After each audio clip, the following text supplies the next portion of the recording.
bebaskan dari penyakit-penyakit ini. Nanti ada iri, ada dengki, ada marah, ada macam-macam. Caranya sederhana. Lihat sini. Tadi sumber penyakitnya di mana? Di qalbu. Baik. Pada bagian apa? Nafsu. Baik ya? Masuk ke qalbu. Perhatikan.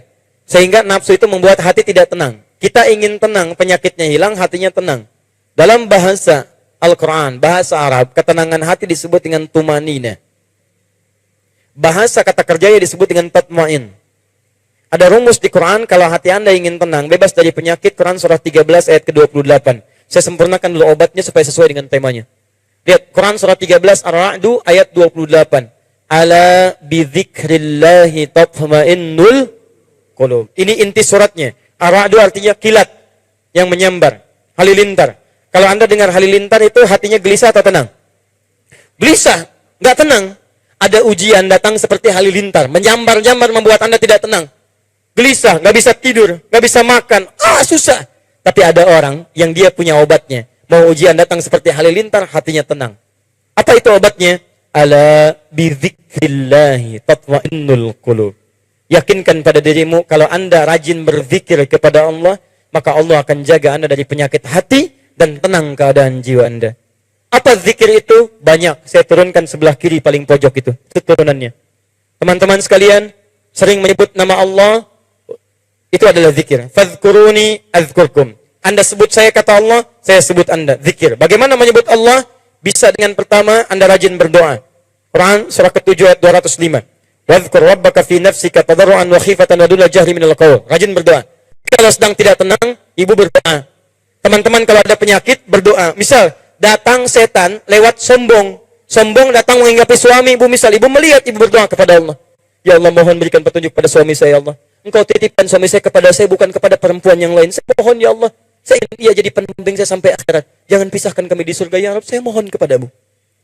Ada temukan kalimat marah, misal mohon maaf ya, Anda menemukan anak-anak pemarah. Tiba-tiba marah nggak jelas. Marah pada orang tua, marah pada orang lain. Ibu bangun setelah tahajud, berdoa. Wadhkur rabbaka fi nafsika. Ya tadarruan wa khifatan wa duna jahri minal qaul. Minta ya Allah, Engkau jadikan ia ya Allah dalam rahimku. Aku yang kandung ia ya Allah. Aku yang berikan ASI. Papahnya yang memberikan dengan peluh keringat ya Allah. Segala hal untuknya. Mohon ya Allah, jangan pisahkan kami ya Allah di akhirat. Setelah tidur anak kita, ibu tatap wajahnya. Tatap satu-satu. Lihat bagaimana di kehidupan dunia bersatu. Bayangkan ketika di akhirat dipisahkan. Kalau sudah melihat wajahnya. Kalau Anda ingin berdoa khusyuk untuk keluarga, sebelum berdoa coba malam-malam bangun. Lihat satu-satu wajahnya. Tatap. Saya di rumah satu tempat. Kira-kira di surga satu tempat lagi tidak ya? Lihat bareng-bareng. Satu-satu lah. Ya Allah, suami saya, ya Allah. Anak saya. Sekarang berada bersama saya. Tapi apakah di akhirat kami bersama-sama atau tidak? Begitu selesai Anda lihat dan berdoa kepada Allah. Ya Allah, mohon hilangkan sifat-sifat buruk dalam diri kami, ya Allah. Jauhkan kami dari segala kemaksiatan. Jauhkan kami dari godaan setan. Dekatkan kami dengan ridha-Mu, ya Rabb. Mohon, ya Allah. Minta. Doa. Kedua, dekatkan diri Anda dengan Quran. Ahli Quran itu akan dijaga oleh Allah dari godaan setan. Ingat baik-baik, ahli Quran. Dan Quran ketika disebutkan di Quran disebut dengan zikir. Quran surah ke-15 ayat ke-9. Wa nunazzilu minal Quran Qur'ani ma huwa syifa. Itu Al-Isra. Quran surah 15 ayat ke-9-nya. Inna nahnu nazzalna dzikra. Wa inna lahu lahafidhun. Kami telah turunkan Al-Quran sebagai zikir. Zikir. Jadi kalau Anda rajin baca Al-Quran, Anda sedang berzikir. Saya sarankan, usahakan. Minimal Anda baca Quran, teman-teman sekalian. Ayo, hatamkan. Kalau bisa, bagi. Ada rumus, kalau Anda membaca ayat, baca 40 kali, baca. Anda rajin baca Al-Quran, Anda akan dijaga oleh Allah Subhanahu wa Ta'ala dari godaan-godaan setan. Gak percaya silakan, tidak cukup dengan amin. Mulai. Baca. Kalau bisa punya target. Ya, hari ini, misalnya saya mau hatamkan surat A. Dalam 1 bulan ke depan, saya juz amma hatam. Kalau kita punya target, nanti pekerjaan kita terukur. Sama dengan bapak ngantor, kan ada target. Ibu dengan mengelola nafkah dari suami kan punya target. Sekian saya keluarkan hari ini, besok sekian. Ini kebanyakan orang malas baca Quran karena nggak pernah punya target.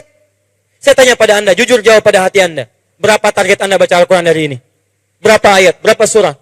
Jangan-jangan sampai siang ini nggak punya rencana baca Quran. Ya bagaimana Anda dilindungi oleh Allah karena kalau Anda tidak mendekat kepada Allah. Itu poinnya. Ini. Kalau mau tingkatkan lagi menghafal Quran. Penghafal Quran dijaga langsung oleh Allah Subhanahu wa taala. Dan ayatnya akan menumbuhkan obat pada jiwanya. 4 kali disebutkan di Quran surah ke-54. Ayat 17, ayat 22, ayat 32, ayat 40. Walaqad yassarnal Qur'ana lidzikri. Kami telah mudahkan Al-Quran sebagai zikir bagi pemiliknya. Zikir. Untuk diingat, dihafalkan. Kalau sudah hafal, maka ayat Quran yang menjadi syifa dalam kolbunya. Perhatikan, obat hati, syifa. Turun Quran surah 17, ayat ke-82. Wa nunazzilu minal Qur'ani ma huwa syifa wa rahmatul lil mu'minin. Syifa. Penutup, kalau Anda belum rajin menghafal Quran, belum banyak membaca ayat-ayat Quran, maka yang terakhir, saya akhiri, rajinlah dalam memperbanyak sholat kepada Allah Subhanahu wa ta'ala. Karena sholat adalah puncak zikir kita. Sholat puncak zikir, karena sholat menggabungkan doa. Dalam sholat ada doa, dalam sholat ada takbir, dalam sholat ada tasbih, dalam sholat ada Quran, dalam sholat ada hafalan Quran, dalam sholat ada istighfar. Karena itu ketika Allah meminta Nabi Musa sholat, disebutkan tujuan sholat sebagai zikir. Quran surah ke-20 ayat ke-14. Innani anallahu la ilaha illa ana fa'budni wa aqimis salata lidzikri. Saya Allah, tidak ada Tuhan yang layak disembah kecuali saya, sembah saya. Bagaimana cara menyembahnya? Tunaikan sholat sebagai zikir kepada saya. Jadi ibu, bapak, maaf ya, kalau saat kita diminta sholat, Allah tuh tidak butuh dengan sholat kita, kita yang butuh. Di antara manfaat sholat, menghilangkan penyakit-penyakit hati. Di antara manfaat sholat, menjauhkan kita dari setan. Di ketika Allah minta kita sholat, kita diminta sehat. Sehat hatinya, sehat keadaannya, jauh dari setan. Saking sayangnya Allah. Makanya dibuat hukum wajib, saking sayangnya Allah. Sebab kalau tidak sholat, banyak celakanya. Jelas ya? Maka dari itu harus tegas kepada anak-anak kita. Khawatir kalau anak tidak sholat, bahaya dalam kehidupannya. Akan terkumpul penyakit-penyakit dalam keburukan. Silakan cek, banyak orang pintar di Amerika, banyak orang pintar di Jepang, tapi ketika tidak mendapatkan makanan untuk rohnya, banyak juga yang gelisah. Di Jepang disiplin, di Jepang kuat, tapi ketika ada persoalan, mereka bunuh diri juga.